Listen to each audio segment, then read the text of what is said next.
Seorang terdakwa pembunuhan terdengar menangis di ruang sidang.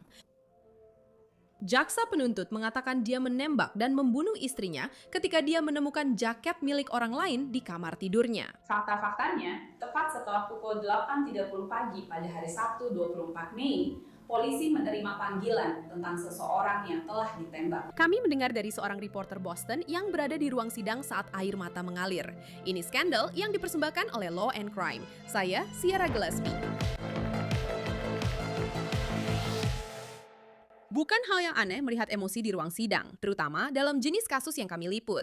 Maksud saya, ini adalah kejahatan seksual, pelecehan, pembunuhan. Semuanya benar-benar hal yang penuh emosi. Tapi sebagian besar, biasanya yang menangis adalah korban atau penyintas.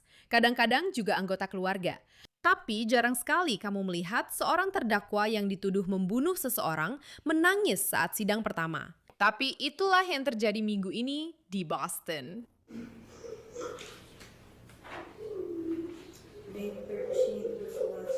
Itu adalah erangan dari Sean Brewer yang berusia 58 tahun, pria asal Massachusetts yang dituduh membunuh istrinya, Jacqueline, akhir pekan lalu. Skandal hari ini membawa kita ke Winthrop, Massachusetts. Itu adalah kota yang terletak di timur laut Boston. Dan itu adalah rumah bagi Sean dan istrinya Jacqueline, yang berusia 47 tahun yang dikenal dengan nama Jackie Berry. Dan menurut apa yang dikatakan pengacara pembela Sean kepada CBS Boston, pasangan itu baru saja menikah dan sangat bahagia. Namun pada akhir pekan, polisi dipanggil ke apartemen mereka ketika suara tembakan terdengar. Faktanya adalah, tepat setelah pukul 8.30 pagi pada hari Sabtu 24 Mei, polisi menerima panggilan tentang seseorang yang telah ditembak di nomor 20. Ketika polisi tiba, mereka menemukan Jacqueline Berry yang berusia 47 tahun di tempat tidurnya menderita luka tembak. Suaminya, terdakwa di hadapan pengadilan, Sean Brewer, berada di dalam rumah saat polisi tiba. Dia mengaku kepada polisi bahwa pagi itu dia sedang menyapu kamar tidurnya sebelum pergi ke gereja. Ketika dia menemukan barang-barang di kamar tidur miliknya dan istrinya yang bukan miliknya, termasuk sebuah jaket yang di dalam sakunya terdapat senjata api. Dia mengatakan bahwa dia mengeluarkan senjata api itu untuk menanyakan kepada Nona Berry tentang hal itu. Dia mengatakan bahwa dia tidak menyentuh pelatuknya dan senjata itu tidak dalam keadaan terkunci. Senjata itu meletus mengenai Nona Berry. Izinkan saya berhenti sejenak di sini hanya untuk mencatat bahwa saat jaksa penuntut sedang menjelaskan kepada pengadilan tentang apa yang diduga terjadi, Anda bisa melihat Sean benar-benar mulai menangis. Dan semuanya terekam jelas di kamera. Kita juga akan mendengar dari seorang reporter CBS Boston yang berada di ruang sidang saat itu dalam wawancara hari ini. Tapi pertama-tama, menurut jaksa penuntut, apa yang terjadi? Mereka menuduh bahwa pada minggu pagi, Sean berada di kamarnya sebelum pergi ke gereja. Dan saat itulah dia diduga menemukan beberapa barang yang bukan miliknya, sebuah jaket dan sebuah pistol. Sekarang belum jelas siapa pemilik barang-barang tersebut. Jaksa penuntut tidak berspekulasi apakah barang-barang itu milik pria lain atau jika ada dugaan perselingkuhan yang terlibat. Tapi yang mereka katakan adalah bahwa pistol itu meletus. Jackie tertembak saat dia berbaring di tempat tidur. Penggeledahan berdasarkan surat perintah dilakukan di apartemen itu untuk mendapatkan data yang mengarah pada pemulihan selama 48 jam dan ditemukan senjata api. Saya tidak ingin mengeluarkan kertas peluru. Itu adalah selongsong peluru bekas. Nona Berry dinyatakan meninggal dunia.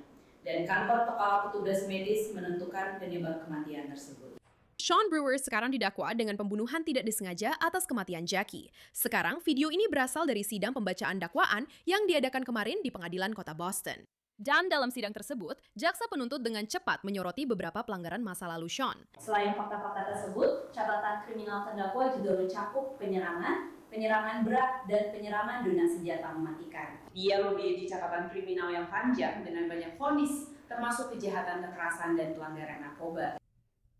Selain itu, dia juga memiliki kasus yang masih berjalan di Divisi Pusat Pengadilan Kota Boston untuk penganiayaan tertanggal 11 November. Penganiayaan terhadap petugas polisi dan namanya terakhir kali diajukan ke juri hukum umum untuk satu kasus secara keseluruhan. Berdasarkan fakta-fakta dan catatan terdakwa, saya meminta pengadilan untuk memberlakukan kejutan hukum umum kepadanya dengan jaminan sebesar 11.000 dolar. Dicabut jaminan terdakwa dan tutupnya memerintahkan agar dia tetap berada di gedung sampai persidangannya ditemukan.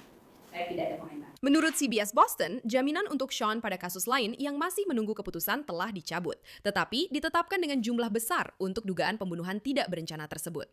Berikut adalah hakim dalam kasus ini. Saya akan menetapkan jaminan seperti permintaan umum sebesar $100.000. Ini adalah standar untuk lokasi tersebut dan tidak boleh ada kontak dengan penghuni yang berada di lokasi itu. Namun, itu tidak berlaku untuk dewan audiensi. Saya harus kembali mencatat bahwa dalam potongan suara itu, Anda tidak bisa melihat Sean karena dia benar-benar menutupi wajahnya. Tapi di klip berikutnya, saat penasihat hukum membahas jaminan, dan Anda tahu tanggal sidang berikutnya, Anda bisa mendengar dia menangis dengan jelas. Peringatan pencabutan jaminan. Dan Anda memiliki dokumen nomor 2401 CR 63100. Jadi saya akan mengumumkannya. Apakah Anda ingin memberikan komentar? Oke. Jadi itu akan menjadi pencabutan selama 60 hari. Saya rasa 60. Hari ke-60 dengan kehidupan pantai.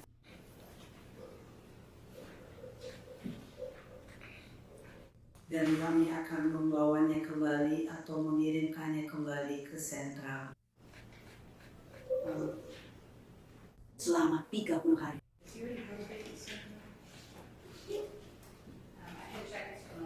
Apakah Anda punya pertanyaan? Saya rasa itu saja. Ya, saya.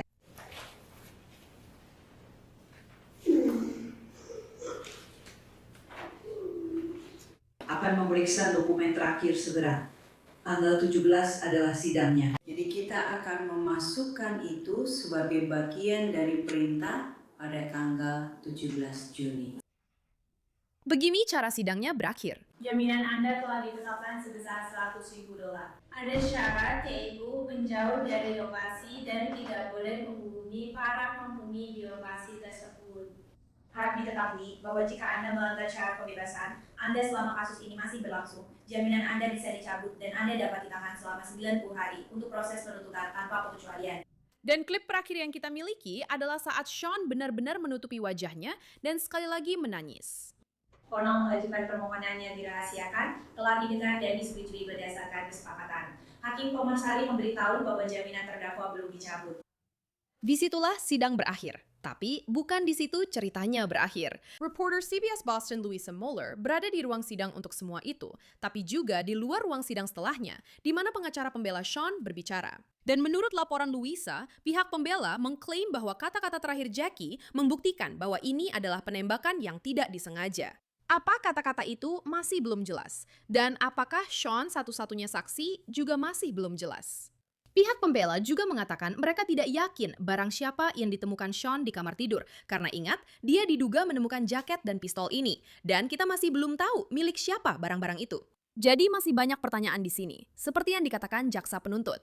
Kita bahkan masih belum tahu penyebab kematian Jackie, tapi intinya di sini adalah sebuah nyawa telah terenggut. Keluarganya juga berbicara kepada CBS Boston dan mereka mengatakan, kutip, Jackie adalah orang yang manis, setia, penuh kasih, dan baik hati. Dia adalah seorang yang suka merawat orang lain. Dia bangga menjadi kakak, anak perempuan, tante, keponakan, teman, dan sepupu bagi begitu banyak orang.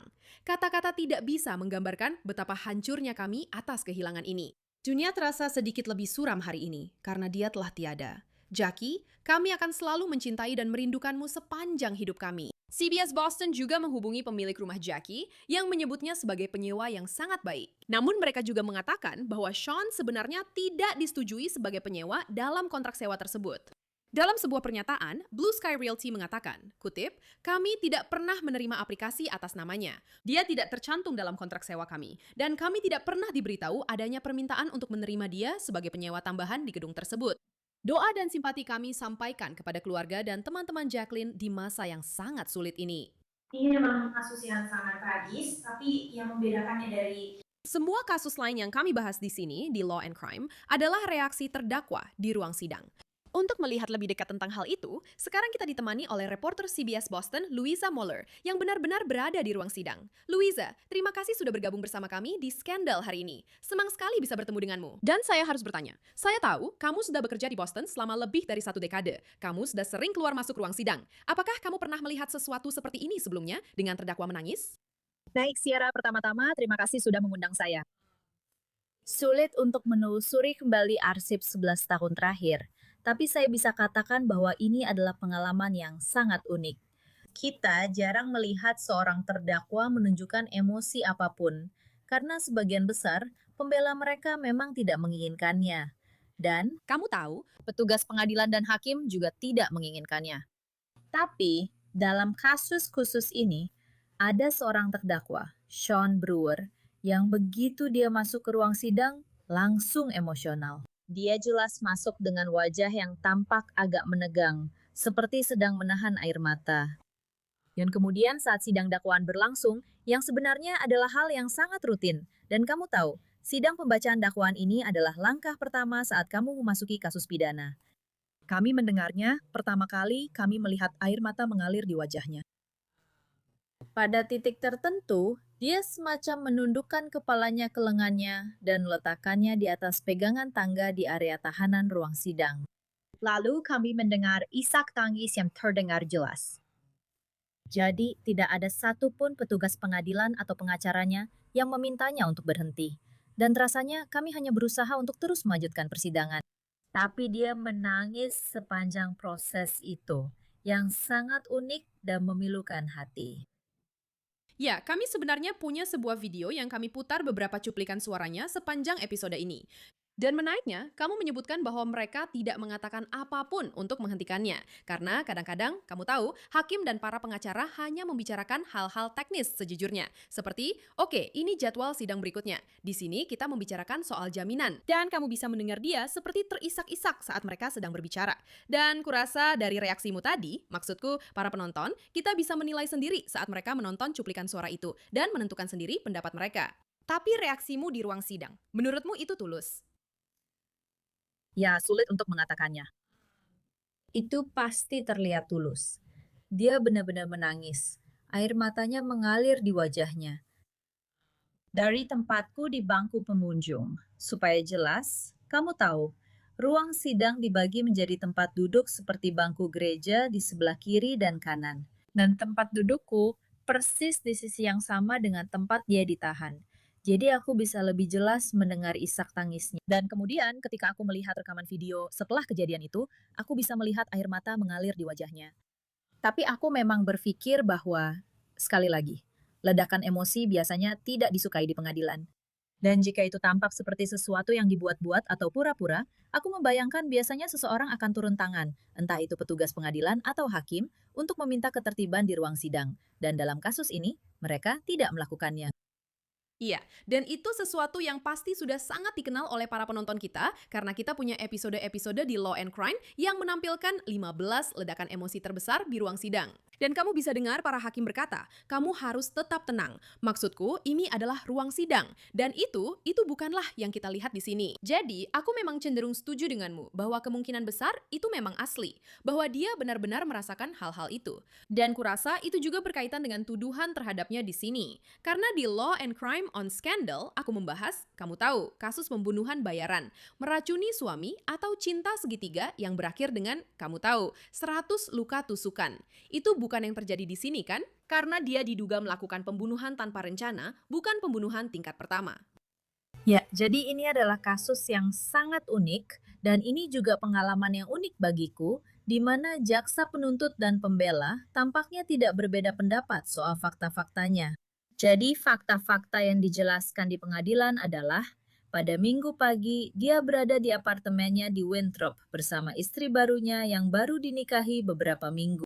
Ketika jaksa penuntut mengatakan bahwa dia menemukan sebuah jaket yang tidak dikenalnya di apartemennya. Dan di dalam jaket itu, ada sebuah pistol yang belum pernah dia lihat sebelumnya. Dan menurut jaksa penuntut, dia mengambil pistol itu lalu bertanya kepada istrinya Jacqueline Berry yang berusia 47 tahun dari mana asalnya. Dan menurut penjelasannya kepada polisi, pistol itu tiba-tiba meletus. Jadi itu jelas akan dianggap sebagai dakwaan pembunuhan tidak disengaja. Karena tidak ada, mereka tidak bisa membuktikan niat untuk melukai atau mencelakai istrinya. Dan kamu tahu, kita bisa membahas ini lebih dalam. Tapi laporan polisi mendukung rangkaian fakta ini, karena inilah yang dia katakan kepada mereka dalam wawancara. Korban sendiri, Jacqueline Berry, mengatakan kepada polisi bahwa dia ditembak oleh suaminya. Tapi itu adalah kecelakaan, tanda kutip. Dan kemudian, jika kamu kembali dan mendengarkan rekaman komunikasi petugas darurat, saat mereka pertama kali mengirim petugas medis darurat dan polisi ke lokasi dalam panggilan ke nomor darurat 911, terdengar seperti Jacqueline Berry mengatakan bahwa dia secara tidak sengaja ditembak oleh suaminya. Oke, aku ingin menanyakan tentang itu, karena kami mendapatkan banyak informasi untuk episode ini dari laporanmu. Karena tentu saja kamu ada di ruang sidang. Kamu sudah melakukan riset semua itu. Dan salah satu hal yang disebutkan secara spesifik dalam artikelmu adalah bahwa pengacara pembela mengatakan, kamu tahu, menurut kata-kata terakhir Jacqueline, dia menegaskan bahwa ini adalah sebuah kecelakaan. Apakah mereka memberikan detail lebih lanjut tentang apa kata-kata terakhirnya? Jadi itu benar-benar hanya melalui pengacara pembela Lorenzo Perez. Dan saya harus memperjelas. Hal unik lainnya dari kasus ini adalah sebagian dari kasus ini telah disegel oleh pengadilan. Jadi kita tidak punya gambaran yang benar-benar jelas 100% tentang apa yang sebenarnya terjadi di dalam apartemen itu. Kami berhasil mendapatkan akses ke laporan polisi, yang seperti yang Anda tahu, semacam narasi yang cukup umum. Laporan itu tidak terlalu rinci tentang apa yang terjadi. Tapi pengacara pembela mengatakan bahwa beberapa kata terakhir yang diucapkannya adalah, suami saya menembak saya. Ini adalah sebuah kecelakaan. Dan saya mengutip secara bebas di sini. Tapi sekali lagi, polisi negara bagian dalam laporan mereka mendukung pernyataan itu bahwa dia mengatakan ini adalah sebuah kecelakaan. Dan menurut rekaman panggilan darurat 911 terdengar lagi, sepertinya dia adalah salah satu penelpon, bahwa dia mungkin benar-benar menelpon dan berkata, ini adalah sebuah kecelakaan, saya tertembak secara tidak sengaja. Wow, dan itu juga membantu untuk pembelaannya, karena sekali lagi, dalam kasus-kasus yang biasanya kami bahas di sini, itu adalah pembunuhan tingkat pertama dengan perencanaan. Kami biasanya melihat pesan-pesan teks. Apakah suaminya mencari cara lolos dari pembunuhan atau semacamnya? Seperti misalnya kasus Brian Walsh yang saya yakin pernah kamu liput di WBZ. Kamu tahu, kita melihat banyak pencarian yang memberatkan di sana. Sepertinya tidak sama di sini. Namun, ada satu hal yang menarik perhatian saya sebagai pembawa acara skandal. Fakta bahwa dia mengatakan dia menemukan jaket tak dikenal dengan senjata tak dikenal di rumahnya. Dan saya berpikir, apakah ada perselingkuhan? Apakah itu jaket pria? Apakah itu milik seseorang? Apakah ada petunjuk jaket itu milik siapa? Oke, jadi untuk memperjelas, tidak. Dan saya secara khusus bertanya kepada pengacara pembela. Kamu tahu? Dia bilang dia menghabiskan 2 jam bersama kliennya sebelum sidang dakwaan. Dan aku bilang, apakah dia memberimu petunjuk dari mana pakaian yang tidak dikenal atau senjata api yang tidak dikenal itu berasal? Dia bilang, ya, dia tidak bilang tidak, tapi dia bilang bahwa mereka sedang membahas fakta-faktanya. Dan pada saat ini, seseorang yang tidak dikenal membawa barang-barang itu ke apartemen mereka. Sekarang, yang menarik dari semua ini adalah bahwa Sean Brewer adalah seorang terpidana kejahatan berat dengan catatan kriminal yang panjang. Dia tidak boleh membawa, dia memang tidak bisa memiliki izin untuk membawa senjata api karena catatan kriminalnya. Jadi, saya tidak bisa membahas motivasi memiliki senjata api. Saya tidak tahu, tapi yang saya tahu adalah dia sudah pernah terlibat dalam beberapa kasus lain dengan tuduhan penganiayaan dengan senjata berbahaya. Dan dia pernah didakwa dan divonis bersalah atas perampokan bersenjata. Jadi dan ada juga kasus yang masih berjalan atas tuduhan penganiayaan terhadap petugas polisi, perlawanan saat penangkapan, serta penganiayaan dengan senjata berbahaya, yang semuanya akan melarang dia memiliki senjata api. Jadi, bagaimana senjata api itu bisa ada di sana? Dan apakah dia tahu atau tidak tentang keberadaannya? Serta alasan mengapa senjata itu ada di sana akan sangat penting untuk kasus ini. Ya, dan kamu juga membicarakan hal ini. Kami mendengarnya di sidang kemarin, di mana mereka membahas bahwa dia sedang menghadapi tuduhan lain yang cukup serius. Dia sudah pernah dihukum. Dia punya catatan kriminal. Dan disinilah segalanya menjadi agak rumit karena, kamu tahu, tindakan buruk sebelumnya tidak selalu bisa digunakan melawan terdakwa. Dalam kasus ini, itu mungkin tidak relevan. Pihak pembela bisa berargumen seperti itu. Tapi di sisi lain, jaksa penuntut bisa mengatakan, oke, apakah ini menunjukkan semacam pola bahwa pria ini memang suka melakukan kekerasan? Namun, seperti yang sudah kamu tunjukkan, menarik bahwa mereka berdua tampaknya setuju. Aku percaya judul beritanya adalah sesuatu seperti jaksa penuntut mengatakan senjatanya tiba-tiba meletus. Jadi, apakah ini menunjukkan bahwa pria ini, kamu tahu, sudah merencanakan sebelumnya, punya catatan kriminal panjang? Apakah ini sebuah kecelakaan? Senjata siapa itu? Ada begitu banyak hal yang harus dipertimbangkan. Dan menurut pengalamanmu di sini, fakta bahwa dia punya tuduhan lain, apakah itu sesuatu yang menurutmu bisa dipertimbangkan? Maksudku, apa pendapatmu tentang hal itu? Saya tidak berpikir bahwa itu akan masuk ke unsur niat dalam kasus pembunuhan tanpa rencana, karena saya rasa mereka tidak akan bisa membuktikan adanya niat apapun. Maksudku, bahkan jika kita melihat lagi, jika kita kembali ke fakta bahwa istrinya mengatakan bahwa dia tertembak secara tidak sengaja, ada satu selongsong peluru bekas, satu luka tembak di perutnya. Maksudku, aku bukan, kamu tahu, seorang penyidik pembunuhan dari kepolisian negara bagian. Tapi itu tampaknya mendukung narasinya tentang kasus ini. Tapi dia juga didakwa tambahan atas kepemilikan senjata api tanpa izin dan kepemilikan amunisi tanpa izin. Dan dia juga memiliki dakwaan lain yang berjalan bersamaan di pengadilan kota Boston untuk penyerangan dan pemukulan terhadap seorang petugas polisi yang akan segera disidangkan. Saya tidak tahu, mungkin 2 minggu lagi? Jadi saya rasa yang akan Anda temukan di sini adalah kemungkinan jaksa tidak akan terlalu ngotot pada dakwaan pembunuhan tanpa sengaja. Mengingat dia juga punya kasus lain yang sedang berjalan, yang kemungkinan besar bisa membuatnya dipenjara untuk waktu yang cukup lama. Dan mungkin mereka bahkan akan menggabungkan ini dalam sebuah kesepakatan pengakuan bersalah. Jadi menurutku mereka tidak akan terlalu berusaha membuktikan niat, karena mereka sudah punya kasus lain yang berjalan bersamaan. Dan kurasa aku juga harus bertanya, karena kita punya penonton dari seluruh negeri, bahkan dari seluruh dunia. Orang-orang tahu di mana Boston itu, tapi apakah ini daerah di mana kamu sering melihat hal seperti ini terjadi? Maksudku, aku rasa orang-orang punya stereotip di benak mereka seperti film The Town atau The Departed, atau kamu tahu, jangan pergi ke Southie. Tapi sekarang tidak persis sama seperti dulu. Maksudku, tapi apakah kamu sering melihat hal seperti ini terjadi pada orang dengan catatan kriminal panjang seperti dia? Dia punya persidangan ini, semua hal itu. Apakah ini sesuatu yang kamu harapkan terjadi di daerah Boston itu? Itu pertanyaan yang sangat bagus. Karena dia dan istrinya tinggal di Winthrop, secara teknis bukan di kota Boston. Winthrop adalah kota kecil yang indah dan bersejarah yang terletak tepat di pelabuhan Boston. Kota ini menghadap ke Bandara Logan. Apartemen mereka sendiri hanya 1 blok dari tepi air. Ada lapangan basket dan taman bermain yang sangat indah di dekatnya. Jadi, Winthrop sendiri bukan daerah yang biasanya kita duga akan terjadi hal seperti ini. Dan hal lainnya adalah waktu kejadian ini berlangsung. Maksud saya, panggilan ke nomor darurat 911 masuk. Sekitar pukul 8.30 pagi. Benar-benar aneh. Kamu tidak terpikir akan ada insiden rumah tangga atau insiden kekerasan terjadi pada Minggu pagi.